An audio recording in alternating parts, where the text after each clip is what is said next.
But if you're going to pretend that these need to be protected, they don't. They don't. Across the border, they don't. What's the difference between here and Wyoming, here in Idaho? Like, this self-righteousness is infected our culture.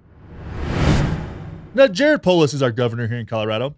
I don't mind him. He's whatever. I'm kind of neutral on whatever. But this really grinds my gears a little. The guy's got $500 million, right? He's rich. He's gay. He's got all the things. He's right. He's like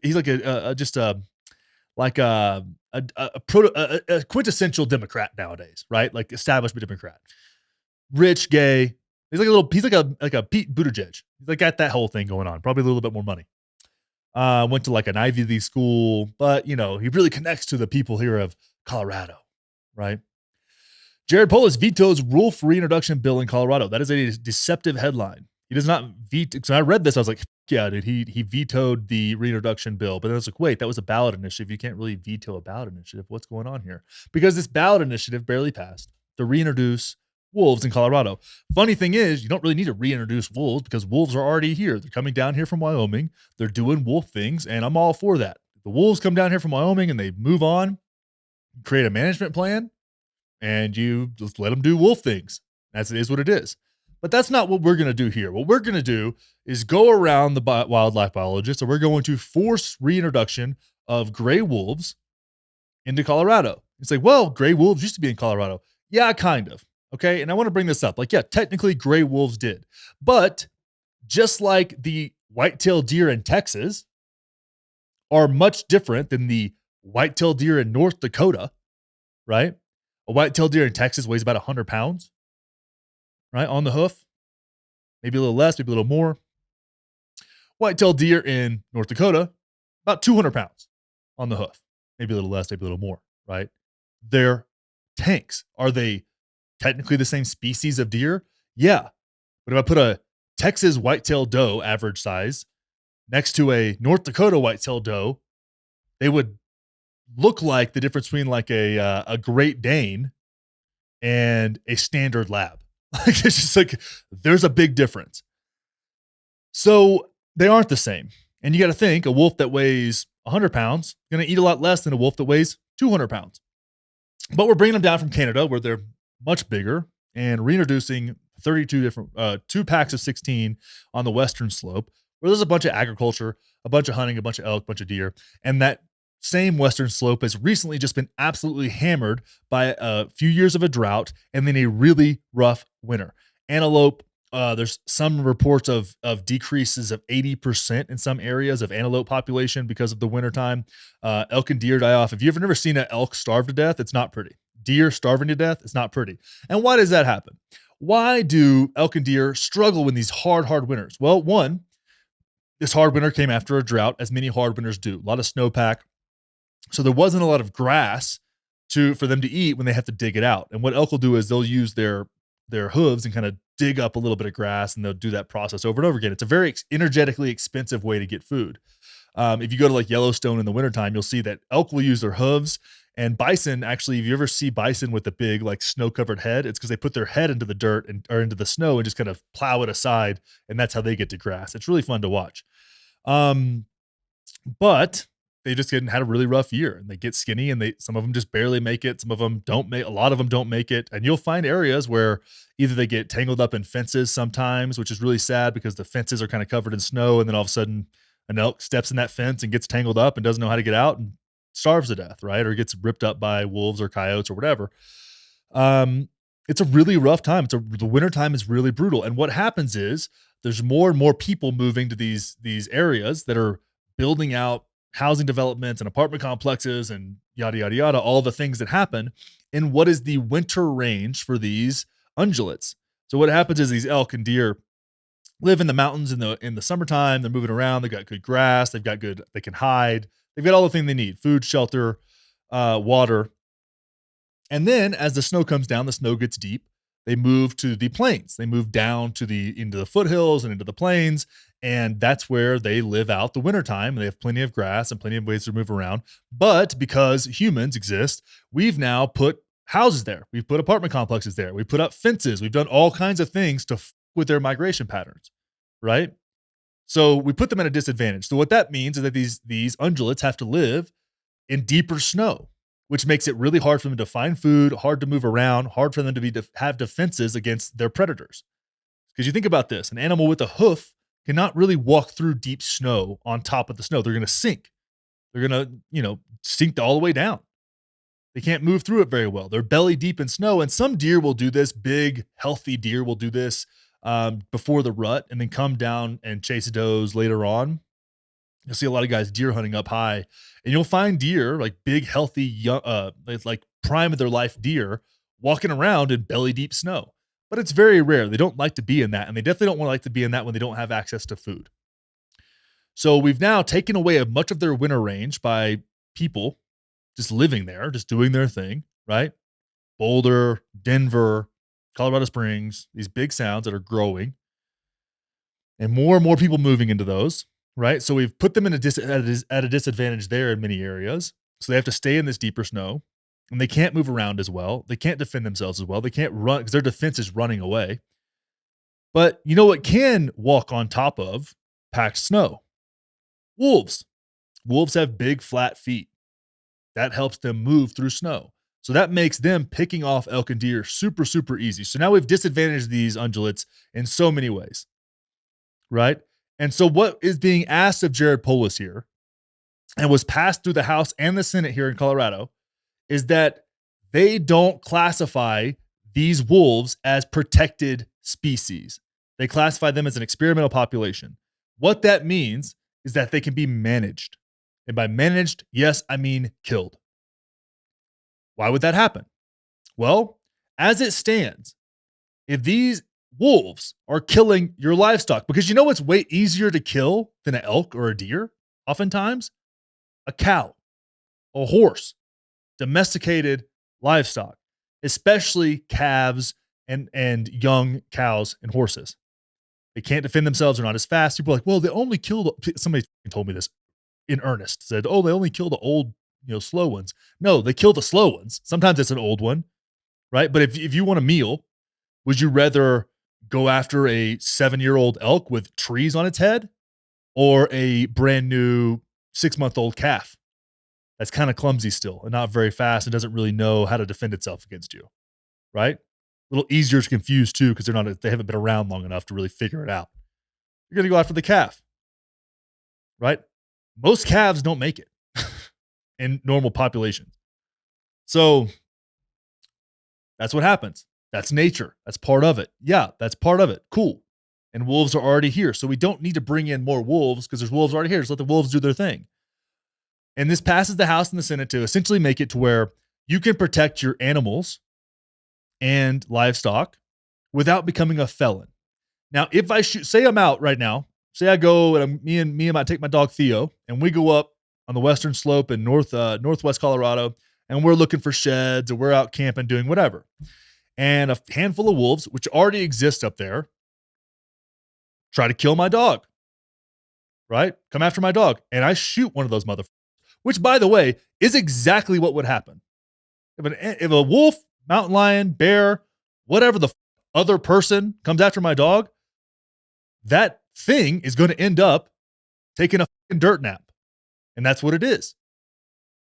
I'm not playing that game. 1,000%. And right now, legally, if I were to do that, I would be faced with a $50,000 fine, up to a year in prison, and I would become a felon for defending my animal. Now, I understand if that was the case and it was a really endangered species that needed protection, then yeah, I could maybe understand that. Probably would still do it, but I'd probably understand it a little more. But the thing is, wolves aren't endangered. They're everywhere. Just across the border in Wyoming, you can hunt them. In Idaho, you can hunt them. They would love for you to hunt them because they decimate the elk population. Because we don't live in a pure, unbridled nature. I wish we did. I don't really like civilization. I would rather, my value as a human being would be higher in a world that didn't have cities that had financial districts. That's me personally.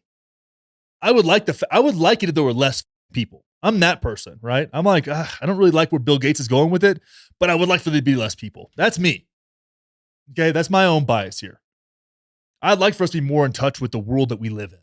That's not creating other worlds within the world. I like this one. I want to be more involved with this one.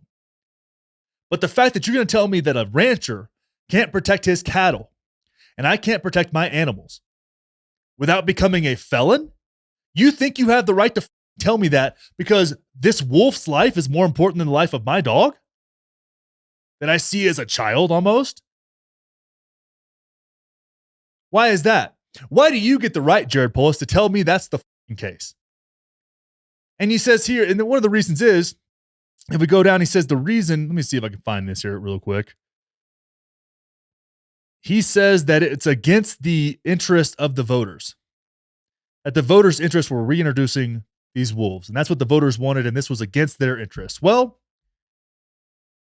to be completely honest, as somebody who loves democracy, this never should have been up to the voters in the first place. People in Boulder and Denver never should have had the right to tell people that to deal with something they'll never have to deal with because they feel good about it. That's what it was. So you need to deal with something that we will never have to deal with because it makes our feelsies feel good. That's what it was. Now, I know there's a lot of people who don't want wolves here at all, would like for us to kill all the wolves that come to Colorado. I'm not on that. I'm not in that camp. I'm in the middle camp here where it's like the ones that are here are doing their thing. We create a management program, create regulations for when you can and can't kill them. As ranchers, if they're hammering your cattle, and they're smart. You guys that have dogs know this. Dogs are smart. They realize that cattle are easy food. They're going to keep going back to that same herd. Once they get on them, they're on them. So when we look at this whole thing, it's like, so we've had a bunch of people through a ballot initiative that never should have been on the ballot. It should have been done through Colorado Parks and Wildlife, and they should have had the say so. Through that ballot initiative, you had a bunch of people who don't have to deal with the consequences of their actions, telling people what they need to deal with. Farmers, ranchers who are trying to make it, who have been exploited and fucked over by these monopolies within the food packing industry or the meat packing industry and the processing situation. They've been absolutely exploited over and over again. Hey, they provide the food that we eat, and they get nothing but for it. And now they're getting again. And I look at this and I'm like, this is just the picture of arrogance that we have to deal with. And I know I'm getting a little bit heated and I try to keep it more light on this show, but God damn it. It's frustrating. It's so frustrating to say, hey, you get to deal with something because it feels good to me. That's been the position of the political parties for so long. For so long. And to me, I'm just kind of sick of it. It's like, listen, man, I'm a civil libertarian. It's like, hey, if it doesn't hurt you, if it doesn't hurt me, do what you want to do. You know, do your thing, right? Now, if it does, we got a different conversation to make. But they've gone so far as to tell me that I can't even protect the animals that I consider family. You know, because this pretend protected species is more important. And I'll tell you right now, and the CPW may get pissed about this. I don't give a. There's three things the three S's. If this happens and one of these motherfuckers is coming after one of my animals because I'm up exploring public land that I pay for, shoot, shovel, shut the fuck up. And I hate that it's come to that because I should be able to, just like if a mountain lion tries to attack my dog and I kill the mountain lion, the first thing I do, get a hold of CPW. Hey, here's what happened. I've got video, evidence. Make sure everything's cool. They come out there, they check it out, they let you know what's going on. Ask you a bunch of questions, and I respect that. But if you're going to pretend that these need to be protected, they don't. They don't. Across the border, they don't. What's the difference between here and Wyoming? Here in Idaho? Like, this self-righteousness is infected our culture. We got to look at that. And this isn't just about, well, let's take it outside of just the wolf thing, right? If you feel like people need to deal with what you feel good about because it makes you feel good, you're part of the problem. People have no obligation to deal with the shit that makes you feel good, right? And this isn't just pointed at Democrats or liberals or whatever. That goes for you too, conservatives. That goes for you too, Christians, Muslims, whoever the fuck else. If you expect people who don't give a shit about what you believe in to deal with what you believe in because it makes you feel good, you're a narcissist. I hate to break it to you. That's how it goes. And we see this all the time. So we've got to look at ourselves and be like, where in our lives are we expecting people to deal with our bullshit because it makes us feel good? Because I'm seeing it all over the place, and it's done nothing but make us more divided and done nothing but make us hate our neighbors more. You know, your beliefs are your beliefs, and you do deserve respect for your beliefs, whether you're a Scientologist or a Methodist. I don't give a shit. You know, it's just what's the difference between cults and religion is size and time. Yeah, do your thing. But expecting other people to tolerate your bullshit because you want them to is a symptom of toxic narcissism. And that's what we're seeing here. Because Jared doesn't want to involve himself in controversial decisions. He doesn't want to stand up for principles because that's the right thing to do. He wants to signal his virtue. As do the people who wrote this article, because it's really, there's this cute picture of these two wolves, which wolves, by the way, are beautiful creatures. I'm saying this from a very pragmatic place, but I think that I love wolves. I think they're awesome. I love canines. I can't even shoot coyotes. Now, I'll shoot wolves if I see them, and it's legal. But when it comes to defending my animals, now, of course, you can defend yourself, but defending my animals, you can't tell me I can't do that. You do not have the right to tell me that I can't do that. Especially when this is all make-believe.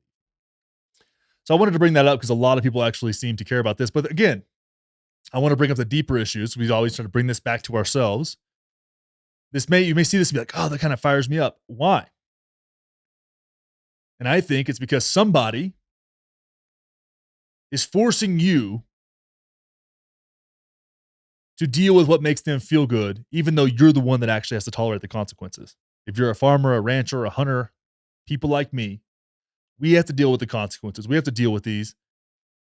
And if you want to see wolves, you should have asked them to put them in Rocky Mountain National Park. And you can drive up to Rocky Mountain National Park and you can see the wolves. And you probably won't see very many elk because they're not tame whenever there's wolves around. Whenever they're being hunted, they're not tame animals. But there's about 400 of those motherfuckers living in town.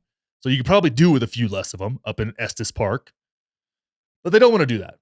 What they want to do is force it on people where it's only uncomfortable, where the only consequences are for the people who constantly get shit on by society over and over again. And if I'm not speaking up for those people, I'm not living in integrity. So I had to bring this up